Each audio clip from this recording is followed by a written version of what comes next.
So, what is going on, everybody? Welcome to episode 16 of Flyer and Ice, brought to you by Heat Ratio Sports. I am Dan Green. With me, as always, is Vance Crew, Nick Tosti, and Nikki Nuts. Again, welcome to episode 16 of Flyer and Ice. Gentlemen, Bobby Clark. We're the Bobby Clark show. 16. Bobby Clark. Always. Number, I get it. We're the Clark show. This is the one. All right, you brought it up. So we did a show with Nick a couple weeks ago, Nicky T, before you were here, and he was on such a rant. He was so upset. Nicky Nuts was so upset. I had to feel I was upset. Nicky Nuts was upset. Yeah. He was so upset. He goes, Bobby Clark is rolling it around in his grave right now. It was awful. And I was like, Bobby's dead. So yeah, he had Ed Snyder on the brain. Yeah, but that was one of when we get real famous, that's going to be like a blooper moment. That was awesome. Hysterical. But yes, this is episode 16 in honor of the great Bobby Clark. I like that, Nicky Nuts. All right, so we have witnessed two interesting Devils games of late. I mean, we were down 3-1 with 2 minutes left in the first game. It was a nice, pull the goalie, 2 goals, comeback. We, in Flyers fashion, we scored the first 2 goals in a shootout and still almost lost the shootout. When does that ever happen? Usually the door gets slammed. You don't have to go to a 3-2 win in the shootout. But we squeaked out 2 points. It was like, I think I was texting Vance. It was like a Flyers type loss if I was a Devils fan. That was just brutal. Apparently a Devils type loss the way they've been playing. And then last night, we essentially were dominated, made it interesting, but essentially lost. So a quick overview before we move on to the show, Nick, about those 2 Devils games. Nick T. Well, I think really, honestly, in my opinion, I witnessed 10 to 15 minutes of good play in those 2 games. More from recent memory, going back to the end of the third period in the first game, where they just came out balling. They came out on fire. They came out with jump. They skated hard. They were passing. They were getting open. They were shooting. They were forechecking. And that put them in the position to tie up the game and then win it in overtime. But I mean, prior to that, in that game, I mean, it was as lackluster as could get. And going back to last night's game, coming out, we talked about last night in the post-game show, a minute or 2 into the game, a 4-minute power play, 5-on-4 with absolutely no life at all. Like, how do you have no life 1 minute into the game when you have a man advantage? That was one of the most disturbing things for me to witness that was coming out of this hockey team over this whole 2.5 month collapse. And that, to me, we talk a lot about, and everybody does, where are the holes? Where can we get better?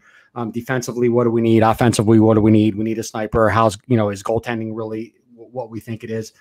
Is coaching what we think it is? I mean, when you're not prepared like you were last night to come out with a man advantage for 4 minutes and not let anything happen, that is unacceptable. And that, AV should not be. He's got to be held accountable for that. And I really didn't look at any of the post-game interviews and the questions and what the reporters are asking him, but I feel like he's just like, he's got this real long leash and it's okay. Like it's this Flyers fan base. It's always okay because it's the Flyers. I'll give them a little bit more flexibility, give them a little bit more of a leash. They're not prepared to play hockey games right now. Vance, and Nick, I agree with you. When we've had 2 pretty legendary coaches in the past that kind of had these type of moments. We had Hitchcock, and they had that horrible start to his season, and they fired him. They had Laviolette, did the same thing to him. We had the nice run in 2010, and then they had a crappy start, and everyone got canned. I think, to Nick's point, that he will be on a short leash to start next year. If they kind of have this type of struggling hockey first 10 games, I think he's toast. Vance? I'm running out of ways to be creative on how to say that. Say this team is just not, they're just not that good. No, but as far as the management thinking their coach has to be accountable. Right. They could, don't get me wrong, they could be better, but this team is just, they're just not built the right way. How are they this good though last year? So how do you explain the flip of script? My explanation to that is you have a new coach coming in who's a proven winner. Guys got behind him for a year. They followed his lead for a year. We see it happen with coaches in this business all the time. You know, sometimes guys get tuned out, and that locker room has a ton of veterans in it. You know, that part I get, but when they got behind them last year, right? Didn't there have to be some talent involved to play the way they did? Yeah, I mean, not only did they get behind them, but the thing about it is too, Dan, and I think Chris kind of touched on this when we had him on the show.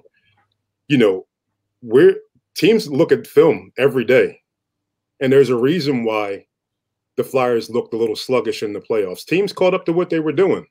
They caught on to what they were doing, and the bottom line is they don't have the talent to overcome, you know, their coach's shortcomings. I don't see it on the ice. I agree with everything you're saying. I was just being a little of a prick and trying to make it harder. Makes for good TV. Makes for good TV. Yeah, right? I agree with you.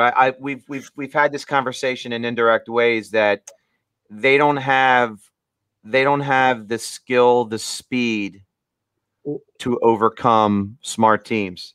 Right. So what I would say to that, Dan, is that this team is they're what I consider a sum of all parts, meaning that you have to have everything working in order for them to do well. Last year, they played that system very, very well. They played it very well. But once teams look at film and once they see what their weaknesses are, they don't have the talent to overcome being figured out. That's what I see. Yep, I agree. Mr. Nuts, anything to add? I think their biggest problem is Ed Snyder died, and he was the only one that held them all accountable. He would go in there after a loss and blast them, all of them. He would let everybody know that there's a problem with the way they're playing, and they missed that. Now they have the corporate hockey team that, as long as they're making money, I see that that's the issue. No, there's definitely truth that he was a fiery owner and probably would be the guy that would try to light a fire under their butts. But his ownership also was antiquated at times, and he left this team behind the trends also. Nick, I think I interrupted you. You were about to say something, Nicky T? Well, I don't think this has to be a what came first, the chicken or the egg kind of thing. It is definitely a combination of the two. You know, where do we put more of the blame, one side or the other? I don't know. I mean, I'm not that analytical where I can go in that deep and figure out how much of it is the coaching and how much of it is the talent and the players.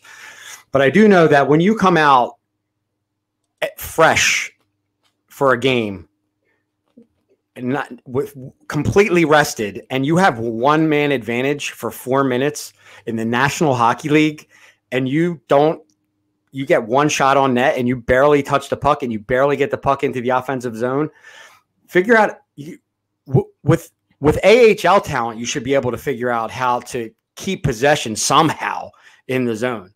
And that's all I'm saying about that. And I totally agree with you guys where I am not on board where we are at the level of talent where we need to be to continue to grow and make this team better. We're ways away from that, and we need to do better there. But I just feel like the coaching just gets a pass all the time, and it's always about the talent and it's always about the players.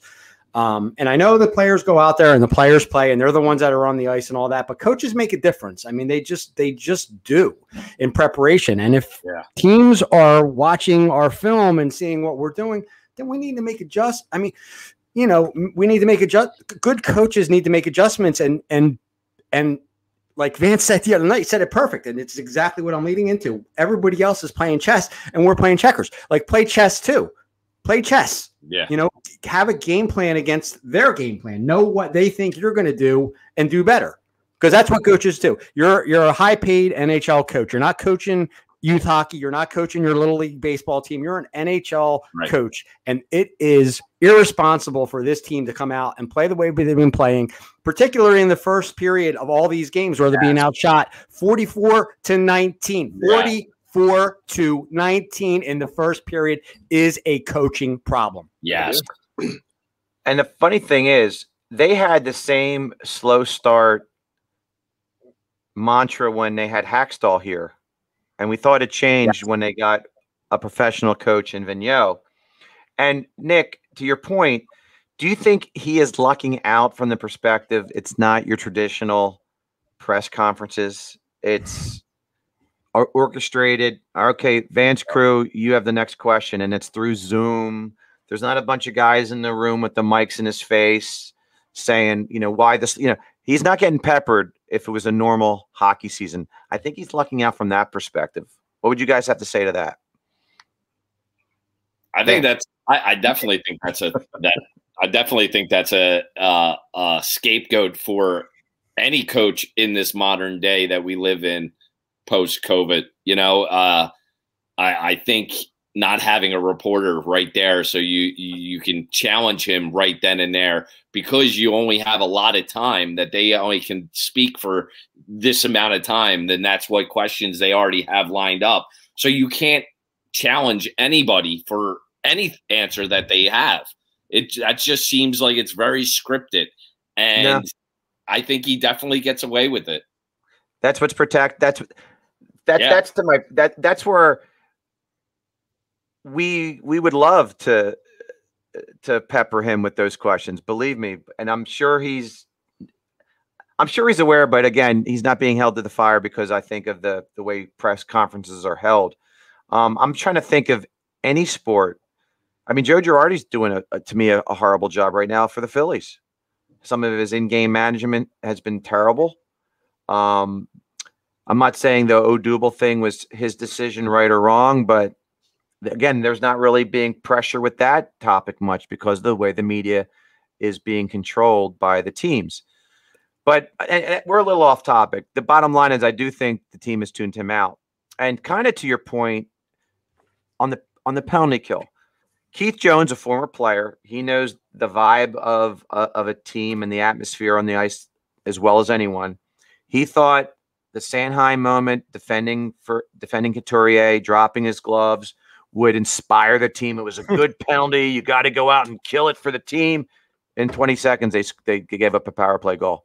That was a good hit too. I'm sorry, but that was a good hit. So well, that's irrelevant. That's irrelevant. I mean, the guy didn't do anything nasty, but from a team perspective of him sticking up for a teammate, which we don't see much, those are the kind of penalties you have to kill. So it just fits the bill that they didn't kill that penalty. So guys, here's my thing about the Flyers, and we're talking about the players. Have you ever been on a job where someone tells you to do something that you know is absolutely not going to work? I played the fifth, but you have to go. You have to go out and try to execute it anyway. Yep. That's pretty much what I see when I see the Flyers on the power play. Pretty much, you know, they're being asked to do something. We know what they're going to do. I said this last night. We know what they're going to do before they even do it. So if we know, then the other teams who are watching films know just as well what's coming their way. So if you're a player out there on the ice and I'm just a guy sitting in my bedroom watching the game and I know what you're going to do, how much confidence are you really going to have? You know, you're being asked to do something that you know fundamentally is not going to work because it hasn't worked this year, but you're being asked to continue to do it. That's insanity to me. Yeah. All right. Absolutely. But and the other thing is, aren't our teams watching film? I mean, aren't we prepared for what they're going to do? It doesn't seem like we change anything to what team we're playing, to what they're doing. It's like they can't catch up. Anybody. but they all have video on us. It's crazy. Yeah, I mean, I think our video viewing says, "Oh my God, Barzell with the puck is a magician. Let's sink back and not." I don't know what their thinking is. Yeah, I don't know what they're watching. There's a lot of problems. Yeah. All right, before we go on to our next significant topic, we've been a little bit excited to at first see Tanner Lazinski, who has disappeared.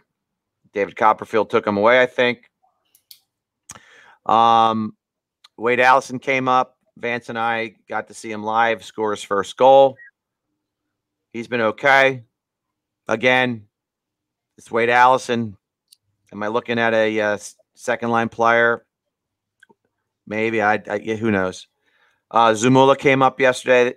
He played a very solid, steady game.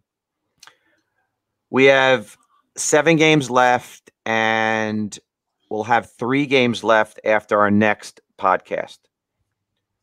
For me, the next piece I want to see is Sandstrom in goal. Do we think we'll get that? I don't think so. I don't either, and I think the pieces I want to see are York and Forster. Really, yes. Yeah, I'm sorry. York's an obvious one. Again, 7 games left. I don't know what their plans with Forster are, but yeah, York's an obvious one because they signed him a while ago. We thought, boom, it's happening. Yeah, so I forgot about York. So York and Sandstrom for me. Sandstrom could be a possibility now that Hart's probably on the shelf, for the rest of the season. So what are you going to do? Ride, how far, what's the use of playing Elliott? He's not going to be here next year. And nor Lyon. It's not a bad thought. I mean, I don't really think of that, Dan, but that's not a bad idea. I mean, out of all the young goalies they have down there, he's the guy I would like to see out of all of them. Unless what though, Vance? Fill in the blank. Unless they don't want to do what? Unless they don't want to win. Unless they don't want. Well, I'm thinking, what if Sandstrom plays terrific? Yep. Do they want to, God forbid, deal with any type of goalie controversy? 2 young kids that are a year apart. So here's my take on that. I don't think 7 games or 6 games will be enough of a body of work for you to make any real decision as to whether he should supplant Hart or not. I could see maybe you bringing them both in next year and maybe having them compete or having Sandstrom be the backup, and saving some money by letting go Elliott. But I don't think that there's any way that you really learn much about a goalie in a 6 or 7 game run at the end of the season. That's just my opinion. No, I agree. I actually like that. I mean, you got Georgiev and Shesterkin. Yep. I like that setup a lot. I don't think there's a problem with Sandstrom and Hart. That would be a tremendous duo. And again, if one or the other takes a significant step, you have trade bait. So, but that's what I would like to see, and if one struggles intensely, I get there's always a veteran goalie to be had, in my opinion. All right, so that was a little quick question. We all want to see work with that too. If they do bring him up, I'm sorry, Nick.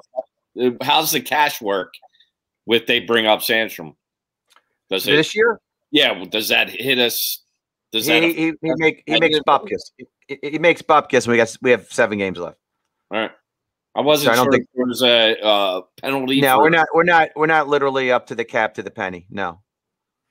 Gotcha. Like at the trade deadline, we couldn't acquire like a $5 million player, but I mean, to bring up a kid like that who's making the minimum, that's not an issue. Okay. All right, gents. So unfortunately, if Vance and I had a crystal ball when we started this flyer and ice concept a while ago, I don't think we would have had this discussion with the thoughts that the Flyers wouldn't be one of the 4 teams out of the playoff chase. But we do have a National Hockey League, and we do have some interesting races that are taking place.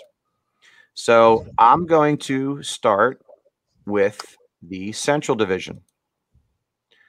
Which team in that division. I'll give everyone the standings. We have the Hurricanes, Panthers, and Lightning, 71 points, 69, 68, respectively. Fourth and fifth are the positions up for grabs, with the Predators at 56 points with 51 games played, and the Stars with 2 games in hand and 54 points. What say you, Vance, for which of these two teams gets in? Predators or Stars? I had Nashville edging out Dallas. I know Dallas has 2 games in hand, but their schedule down the stretch is much tougher than Nashville. So I think that Nashville edges out Dallas in the Central. Nick T.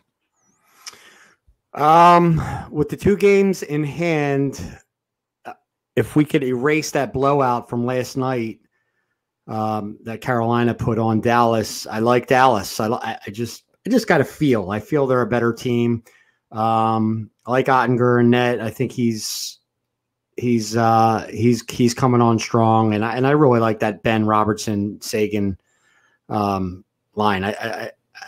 Yeah, I'll go with Dallas. Now, real fast before I go to you, Mr. Nuts, Vance, you remember one of the key stats that you really love? Differential. Right. Nashville's -5. Dallas is +11. Now, it's late in the game, and so if that holds true, Dallas does have a fighting chance. Yeah, they do. I just think that schedule is a little tougher. No, I agree. Yeah. Mr. Nuts, who do you have? I'm going with Dallas too. It's strictly on feel. I just feel like they have it in them to pull it out, and I like who they have on that team. And having the 2 games makes a difference to me. So that's. Now I lean Dallas as well. They've got the current pedigree, and hopefully they'll turn it on. And Ottinger is a person that will be coming up down the road. Hint, hint. I love Sagan. I love him. Yeah. I really do. As a heck of a hockey player. All right, we'll quickly talk about the East, the Flyers division. Now, the interesting chase is for first place. You have the Capitals with 49 games played at 68 points. The Penguins have played 1 more game at 67 points. The Islanders at 49 games played at 63 points. Bruins at 48 games played at 62 points. And the Rangers with 50 games played, 4 points behind the final spot at 58 points. Now, the Rangers have been pretty torrid. They hit a little speed bump against the Flyers, believe it or not. Unfortunately for the Rangers, I think it's a little, too late. So for me, I go Bruins. I don't think the Rangers have enough time or gas left in the tank. Nick T.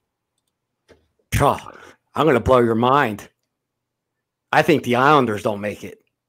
You think they leapfrog the Islanders? I think Boston and the Rangers leapfrog the Islanders. That's bold. I'm writing it down. Write it down. Come on, let's go to Parks. Let's do it. I actually like that. I'm not going to say you're wrong on that. That's a good one. Well, I recall a quote from Mr. Tosti. The Islanders suck. Other than Barzell, what do they got? Yeah, right. Well, they got Barry Trotz and one hell of a system, and speedy players that have turned into nice players. But I understand where you're coming from. But he clearly has a Islanders prejudice, but that's good. I do. I like the bold comment. I like the bold comment. Island. And are you as bold? No, I'm not as bold. I've got Boston beating the Rangers out for that 4 spot, 4 points a game, 4 points ahead. 2 games in hand. I don't really think that there's any way that the Rangers come back from that. And Mr. Nuts. I agree with Vance. I think Boston has what it takes to stay there. Okay. And, I to be honest with you, Boston plays one of the hardest teams. They play hard, and I think they can beat any team if they really want to. Now, this just popped in my head. Last I check. Wasn't Bergeron scratched from a game? Was there anything serious with him? Because without Bergeron, that is huge. Not that I'm aware of. Yeah, I don't recall. All right, well, we'll check on that. When someone's deep-winded, someone check on that because he was scratched from a recent game. He did not play. All right, so that was our East Division. The MetLife East Division, I should say. Yeah, right. The West Division. My team to go to the Cup, the Golden Knights, are 4 points ahead of Vance's team to go to the Stanley Cup, the Colorado Avalanche, who have 66 points, and the Wild, who have 65 points. Stone cold locks those teams are. The two teams that have less points than the Flyers, with 48 and 47, are the Blues and Coyotes. However, the Coyotes have a 3 games in hand scenario with the Blues, and they're only trailing the Blues by 1 point. Vance, I'll start with you. Who gets that 4th spot, the Blues or the Coyotes? I think the Coyotes come back and catch St. Louis just because, again, I think they have a much more favorable schedule than the St. Louis Blues do. So I like Arizona. Nicky T. I'm with Vance all the way around here. I had Colorado at the beginning of the season winning the Cup.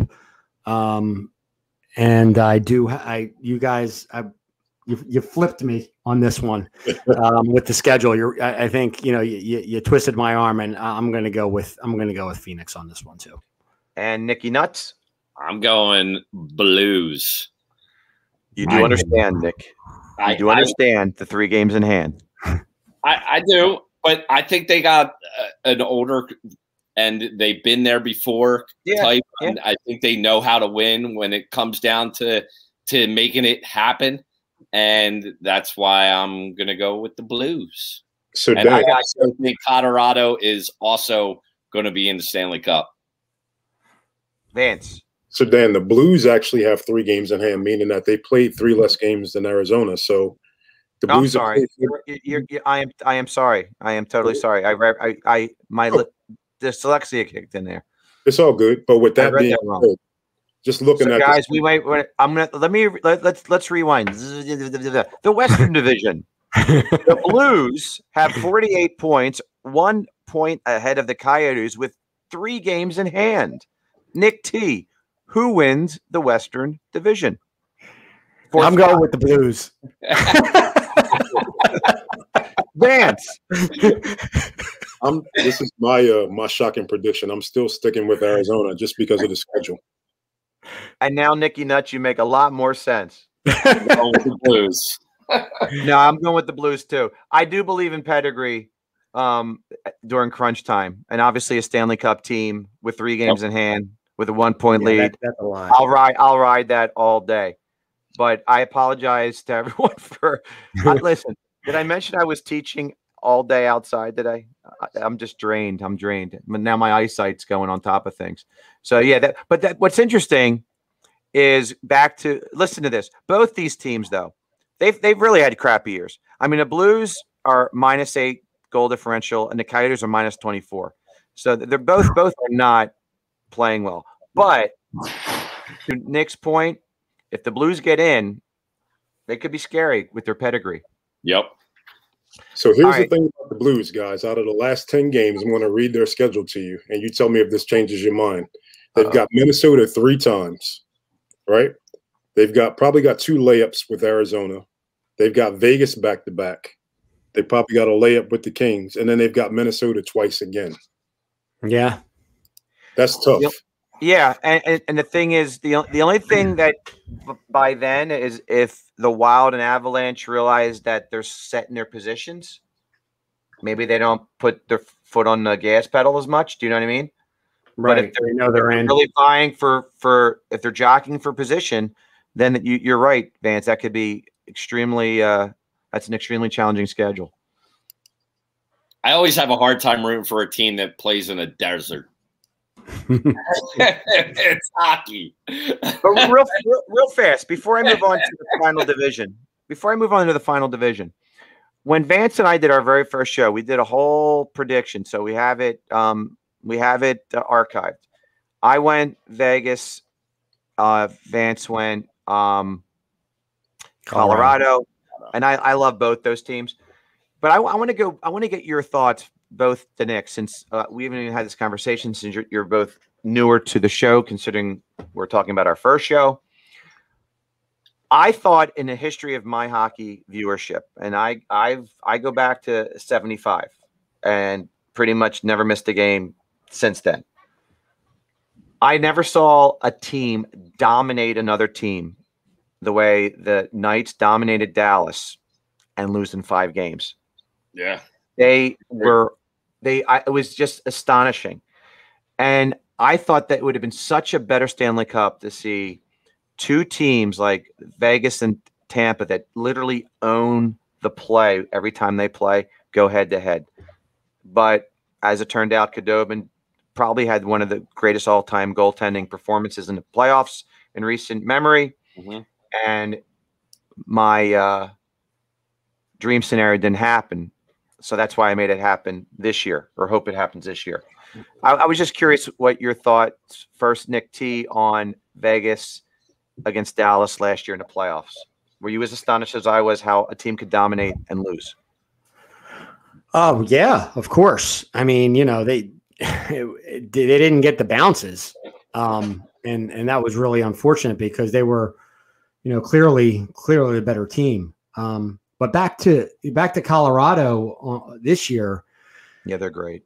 I mean, I'm in love with that top line. I really just Landeskog, McKinnon, and Rantanen. I mean, it's just like, how would you like to just watch those 3, as your home team every other day?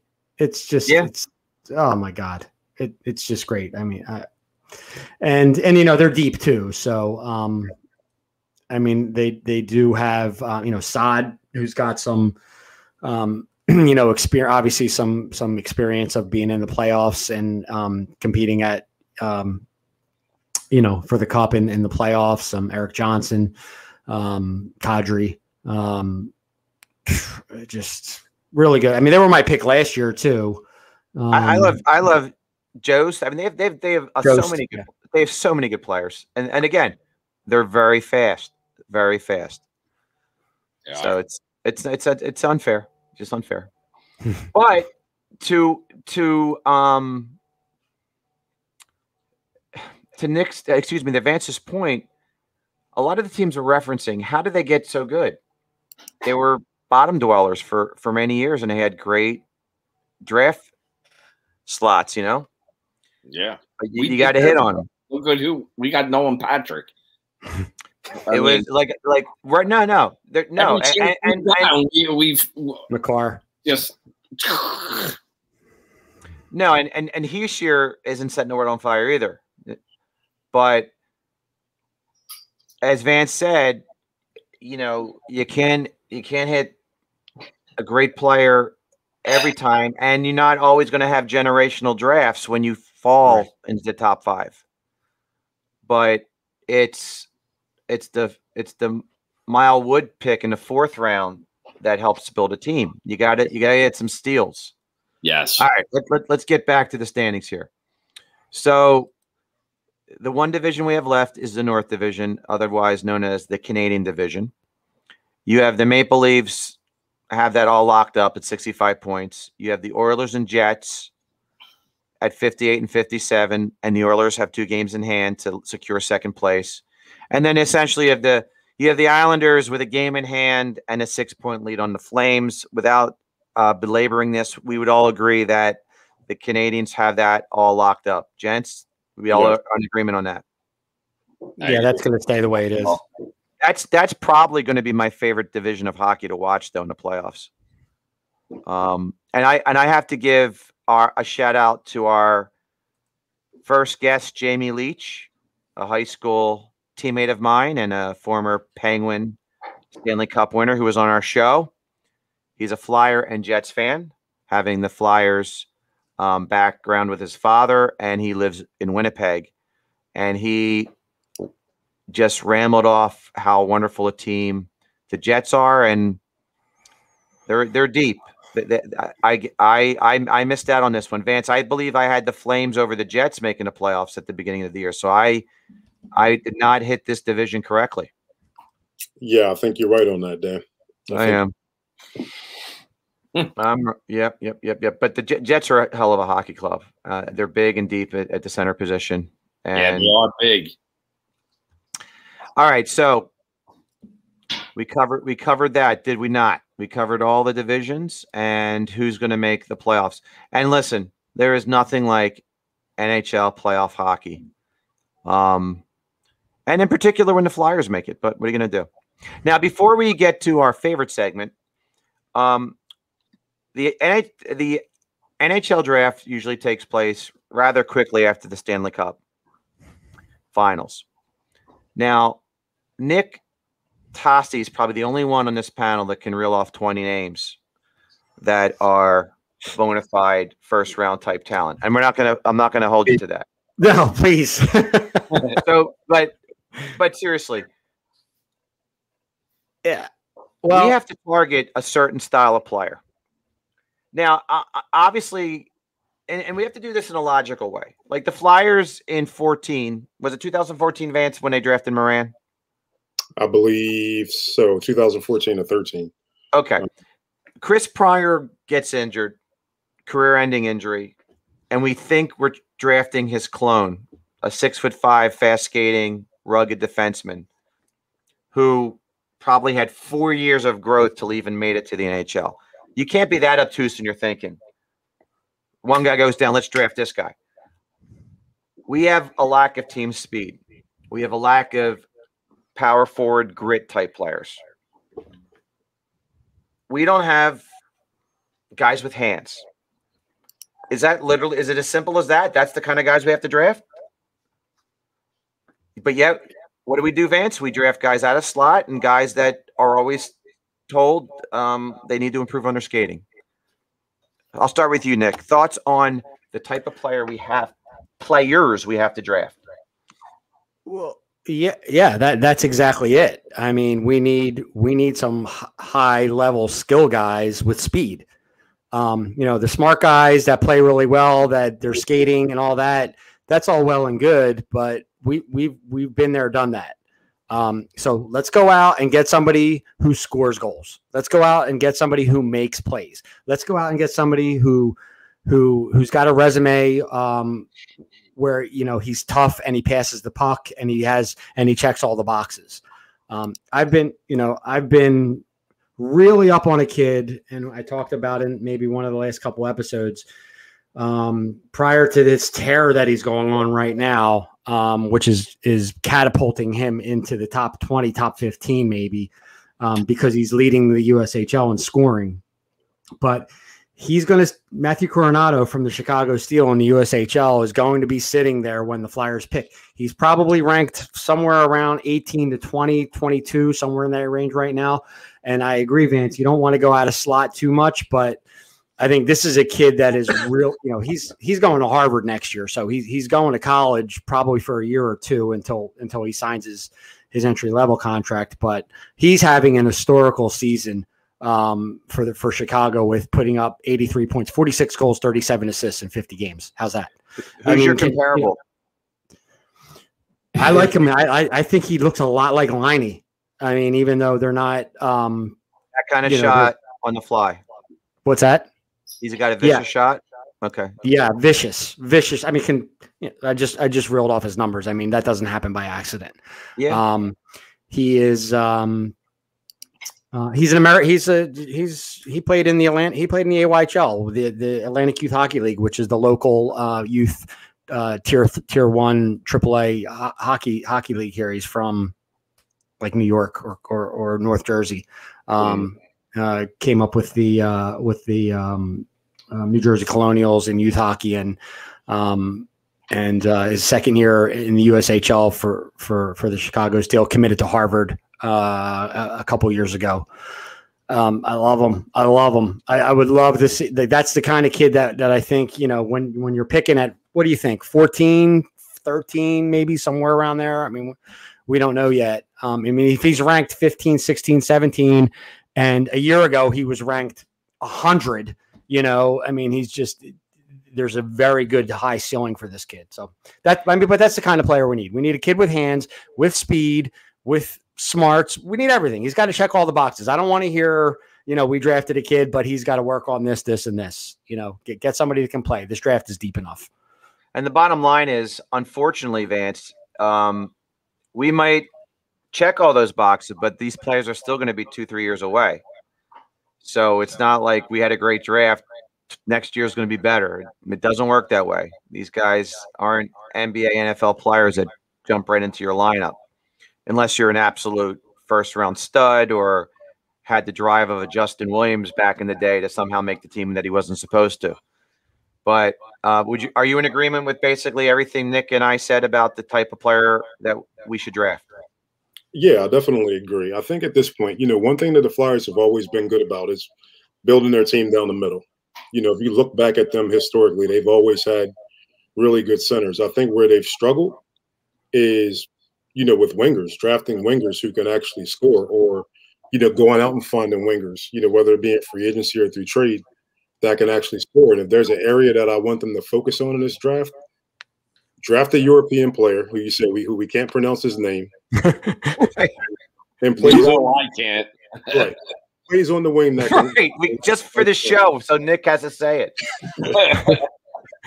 Yeah, but they have to. You know, they have to. It's okay to have big, strong centers, but you have to complement those guys. Yes. Yeah. Necessary skill players, and that's where they failed. You know, their wingers, you know, their wingers are not very good at this point. And when you look at them, a lot of those guys are young. You have to point back to the draft. You got to be able to find those gems, not just in the first round, but in the later rounds. Right. You know, and that's where they've struggled. And, you know, the Flyers' philosophy just needs a complete overhaul when it comes to what they draft. No more, you know, no more tough guys, no more muckers and grinders. Find a guy with skill who can light the lamp. That's what this team needs going forward. Nicky Nuts, I'm assuming you're in agreement. Yeah, absolutely. I totally agree. Tad late with my I'm tired of getting the guys like Raffle. I mean, he's an okay player, but he's not doing anything for us. I want he was a free agent, wasn't he? Notified, put the puck in the net at any part of the ice. That's what I want. Essentially, you don't want to see guys projected to be fourth liners. No, I don't. No, I don't want to. I don't blame you. I don't blame you. Now, real fast, before we transition to my favorite part of the show, Nick sent me an old text from, I believe, 2017, where he wanted Barzal drafted when Provorov's name came up. So he called Matthew Barzal. That's the kind of eye that Nick has for talent. Barzal was drafted 16th in the first round that year. And I think most of us would swap the two in a heartbeat. There were a lot of people that did not feel like he was the right guy. Right, but I'm just saying, listen, don't be modest. You have an eye for talent, and I am going to do my research on Matthew Coronado. So that was good. Now, you know, I'm sure you have other gems that you've pulled in the past, but we'll talk about that on we'll have a segment called Nick. All other teams are listening to us. Nick's gems. We'll talk about Alex DeBrincat on another show. Yeah, that's another one you've referenced. Right. What is he, 5'7"? That's why he got a little too small to play. Connor McDavid made him this and that's all you heard. It was just like, come on, man. Why wasn't Artemi Panarin ever drafted? Do you recall? I don't know. I didn't really know anything about him at the time, and he was playing overseas. You guys realize that he was never drafted? Yeah, he was a free agent signing by the Blackhawks. The way we signed Zamula and Myers, the Blackhawks signed Panarin. A kid like that was not drafted. It's astonishing. Chicago seems to find those kind of players. Yes, they do. Yes, they do. Time and time again. Like, you look at their roster, they have guys that you've never heard of that score 15, 16 goals, and you're like, where did this kid come from? They had another guy. What's the other guy? Young guy that they have that might be from Russia. Kubalik? Yeah. Yep. Love that kid. He's a good player too. Yep. All right. Vance, what time is it? It's time for the penalty box. Ooh.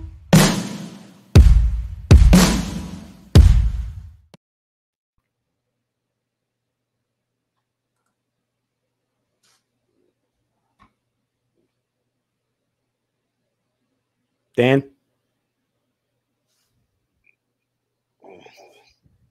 Yeah, he's got to wait until his mic comes back. My mic. There you go. This is the one issue I have with this computer. When I hit video graphics, my mic stays muted for a good 5 or 6 seconds after the graphic shuts off. So I apologize. I was muted. So anyway, our penalty box segment today. Now, before I pull up the graphic, so Nick, who was the young goalie you mentioned from Dallas that really you like a lot? Jake Ottinger. As do I. So I was watching a Dallas Stars game, and the kid was terrific. So I was doing a little research, and essentially the topic was best young goalies in hockey. And I'm scrolling down the list, and I'm like, Carter Hart's name is no longer appearing. Looked at another site. Carter Hart's name is not appearing. So this graphic I'm about to pull up, I'm not being a hater. I am just throwing something out there. And let me do this, gentlemen. It'll help us with our graphic.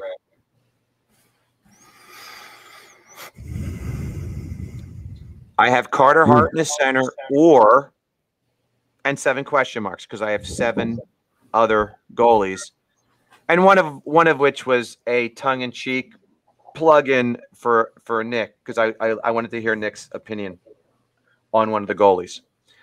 But Ottinger, as you can see, is top right with probably one of the ugliest jerseys in hockey. Vance, what are your thoughts on the neon green and black that Dallas throws out there? Not much of a fan. No, but anyway, Love it. I love them. All right, I love it. yeah. I mean, it keeps you awake at night. So anyway, one of Nickelodeon jersey.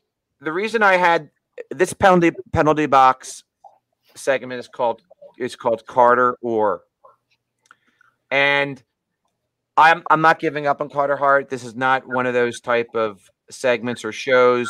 I will say this though. If he has an off year next year, again, give up isn't the word, but we've got a hell of a pipeline worth of goalies too. We've talked about our defensemen. We are stacked at the goaltending position as well. And I know, Nick, you said it could be another Stoli the goalie in that group of goalies that are in our pipeline, but it also could be one of the kids that are on this list. So, Vance, would you be adverse if you could snap your fingers and make a goalie swap for Kaapo Kähkönen? For this year, if you ask me right now, no, I wouldn't be. Okay. I wouldn't be adverse to that. He's had a really good season. He's actually, in my opinion, he's a dark horse for the Calder Trophy. Probably not a name that you would think about first, but he's got a pretty good goals against average at 2.68 per game, 14-7 on the year with a 910 save percentage. And the Wild they've already clinched the playoff spot. They're in the 3rd spot. So he's had a really, really solid year for them. As I said before, you also have to take into consideration the defenses that are in front of these guys. Yeah. But with that being said, he still had a really solid year so far. All right. Thank you, Vance. And the next person on the list is the person I'm supposed to discuss, Ilya Samsonov. Now, we've seen our share of him. He's a 6'3" young goalie, 24 years old, 1st-round pick. They liked him so much that they moved on from Holtby. He has a modest save percentage of .903, career .909, and I'm a big save percentage guy. And even though Washington can play a lockdown style of defense, I think you'd all agree they almost get too cute at times, and I almost like a mouse, a rat. A cat playing with a mouse. They just get too cute sometimes. and then they give up opportunity as a result. But that being said, I love this kid. Again, he's in the Bobrovsky mold, in my opinion. Again, I'm not saying I would swap him for Carter Hart, but I do think with Washington's future, this kid is going to be a stalwart in net for a while. So that's why he was on my list. And as fate should have it, I believe, Nick, you got Jake, right? I did. You know, big goalie, you know, 6'5", NTDP kid, juniors, world juniors, Boston University. You know, he's got a 917 save percentage. His goals against is okay. He's a 257 goals against. 226 goals against. And you know, young, 22 years old, shows a lot of poise for a big guy. Can really get up and down and get side to side. Nice goalie. Would I flip flop him for Hart right now? Yes, that's the question. I would say probably no, Dan, to be honest with you. Okay. I mean, okay. I still feel like Carter Hart, you know, Carter Hart was the #1 Canadian goalie for his birth year and, you know, for a couple years straight. And for a lot of reasons. I mean, he's got great work ethic. I mean, moves like a cat. I mean, you know, the downside is he's a little bit smaller, and it looks like after this year, maybe the position's getting into his head a little bit, but he's so young still. So I would lean towards, taking Hart or keeping Hart over Ottinger at this point. Again, I didn't want to make this a segment for people that are tuning in as, oh my God, these guys are idiots. They're giving up on Hart. That's not why I started this segment. I just wanted to show everyone that there is a lot of phenomenal young goaltending in this league. And we don't necessarily have the golden child. We have a damn good goalie, but there are other damn good goalies in this league. Next on the list is Ilya Sorokin, another guy we've seen our share of. 25, another big kid, 6'3". All he does is let the puck hit him right in the crest. Am I right, Nick? Yeah, he definitely. Oh my God, he's so good. You know, yeah. Every time we play the Rangers, it's just like, man. Well, this is Sorokin of the Islanders. I'm sorry. Yeah. That's what I meant. He's just a stud, an absolute stud. I would take him over Cart. Yeah, listen, again, every one of these guys on the list, I think if you did a switcheroo, that's not going to set back your franchise. And it's and whoever gets Hart, it's not going to set back their franchise. This is just a little fun segment, again, showing the great young goaltending in this league. And guys, I had trouble narrowing it down to 7. There's so many. Yeah, there are a lot. So many great goalies. The next goaltender on the list is Thatcher Demko. Vance, what are your thoughts on Thatcher Demko? Yeah, I think he's a pretty good goalie. I know he was highly regarded. Nick, isn't he from the U.S. development? Yep. Team too as well. Yeah. Yep. Another big kid, former second-round pick. The thing that I noticed about Demko this year, he's 12-13 with a 2.74 goals against average and a .917 save percentage. And Vancouver hasn't been that good. So he's kind of having the year that we would hope for Carter Hart to have in a down season. You know, when I look at his stats, you know, that's what I think. Vancouver on the whole, they give up 30.05 goals per game. And Holtby, you know, as funny as it sounds, has been their weak point, you know, with goaltenders. But, you know, Thatcher Demko has played really well this year. The record doesn't show it, but he's had a really good season. Well, Holtby's, I think, time as an elite goalie is he's going to probably be that journeyman secondary goalie, I think, in the near future. Now this I've made no secrets. In football, you know, I have a love affair for, you know, Adam Thielen. Certain fantasy players that just I'll ride the coattails over and over again. Keenan Allen, love the kid. So I have biases. Shesterkin is the one guy on this list I would drive Carter Hart to the train station for? I don't have to say airport because this Shesterkin's in New York. But I love Shesterkin. He's a big Bob, in my opinion. Of all the goalies on this list, I've never seen a kid move as quickly from post to post and flash his legs. I see Bobrovsky, but bigger. And that's a bold statement. I'm not saying he's ever going to have the career Bobrovsky's had, but that's the kind of potential I see in this kid. Am I crazy, gentlemen? Nah, I like him. Nick, of all the Russian goalies on this list, which one do you like the best? Nick T. I think easily it's just Shesterkin. It Okay. really is. He might. I mean, he might be the top guy on this whole entire list here. Yeah. I absolutely love him. So, okay. Again, I'm not giving up on Carter Hart. People that are watching the show, I just want to show you there are other gems at this position in the NHL, and other teams have their Carter Hart, and these particular ones are playing very well this year. And Demko is an example how you can play well on a bad team. Now, Nick, I got cute. I did a little provincial thinking on this one. We all loved Keith Primo, so I had to mention Caden Primo, who's a big goalie and Keith's son, and highly regarded. And honestly, a lot of people think Allen is the better goalie for the Canadians anyway, over Price. So where does Caden Primo fit in with the Canadians' future, and what are your thoughts on him in general? Again, not as a better player than Carter Hart, but right. I just threw him on the list because of his upside and his highly regarded status as a young goaltender. Right.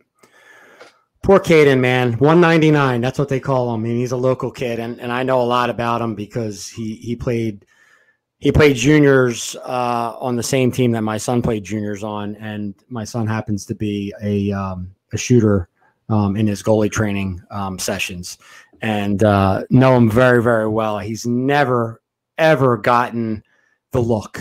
You know, it's always been something with him. He was passed over for the NTDP.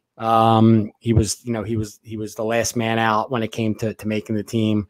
It wasn't until really towards the end of his junior eligibility that he made the World Junior team, and he went all the way to the finals and lost 1-0.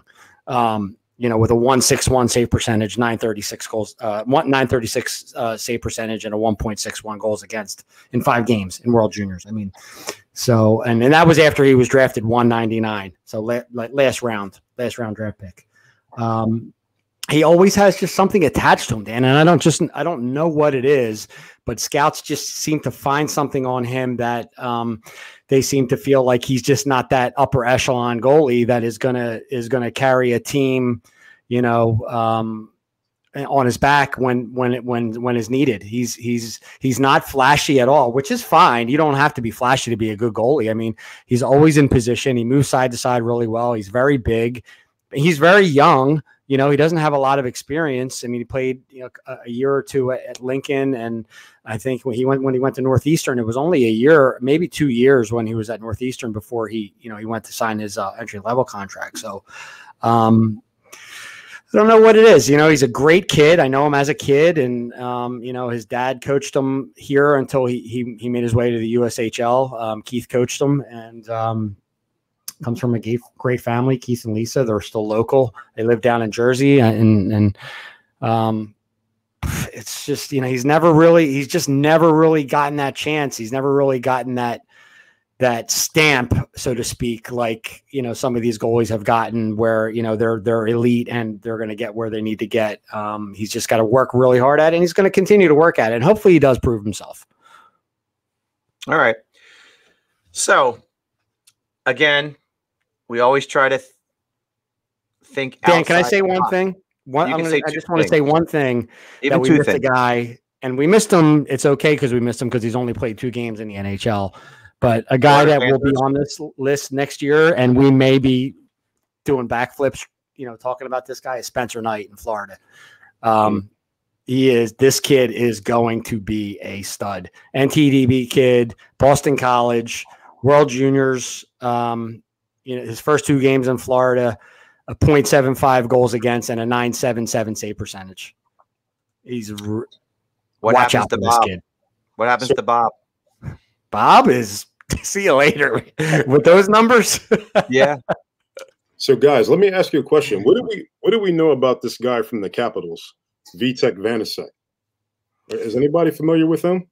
He's played more games than Samsonov this year, and he's 18-9 with a 2.68 goals against average and a .910 save percentage, and he's 25. Well, wasn't Samsonov injured or on protocol at the beginning of the year? He may have, but this guy started 31 games. He's 18-9. Well, the bottom line is, I'm not going to lie, I don't know that much about him. Yeah, neither do I. Again, you have 2 goaltenders that are essentially the same age on the same team. There's no crime in that. Hence, Sandstrom and Hart. I'd love to see that take place for us. Yeah. But before I forget, gentlemen, I would be messing up if I didn't mention that our Penalty Box segment was sponsored by Fuse Barbershop, a tremendously cool barbershop in Newtown, Pennsylvania, at the Village at Newtown Shopping Center, 2834 Eagle Road, fusebarbershop.com. They will give you 20% off your first service just for mentioning Flyer and Ice. I go there to get my hair cut. I'm going there Thursday. Hence the reason I have a hat on right now. I need a haircut desperately. A tremendous barbershop. They have rock posters all over the walls. I cannot stay focused in that place. It's just I play Name the Musician as I'm in that barbershop. I can't even go to the bathroom without continuing. It's just an amazing atmosphere. Cool vibe. They offer you beer when you walk in, water, just an amazing. It's like sometimes you go to the barber like you're going to the dentist. I love going to that barbershop. It's almost like so peaceful for me. I just really enjoy it. So Fuse Barbershop, they're gracious enough to be our sponsor for our segments throughout this program. Check them out. Gentlemen, any closing remarks as we conclude the Bobby Clark Flyer and Ice episode? Nicky Nuts, welcome to the team officially, my man. Thank you. Thank you. I appreciate it. I'm excited. I had a blast right now. This was just as good as the first one. Actually, this is better than the first one. The first one, I bombed on it. I didn't get the penalty box thing. Bobby might, for all we know, there could be 2 Bobby Clark. Absolute horror show. That's why I figured I wasn't coming back. But I appreciate you bringing me back. And Nick, do me one favor though, Nicky Nuts. Share with the viewers what we're starting here. Well, we did start a Facebook group. It's called Flyer and Ice, obviously. It matches our podcast and everything else. So go to Facebook, check it out, follow us, be a member, and you'll see a bunch of stuff. We may even do some behind the scenes lives. And we're going to try to do some different things. So look at that group and follow us. And follow us on all socials. Go to YouTube, follow Heat Ratio Sports, subscribe, hit the bell. And as always, we hope the Flyers give us some kind of entertainment with these next 2 games tonight and Saturday. I don't know.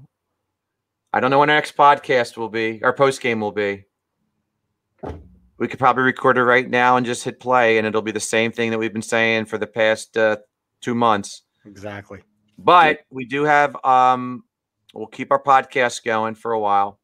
We'll see you all at the very least next Thursday. On behalf of the 2 Knicks, my main man Vance, I am Dan Green. Thank you for viewing the Flyer and Ice podcast. As always, good night and good hockey. Stay safe, everyone. Night. Peace out.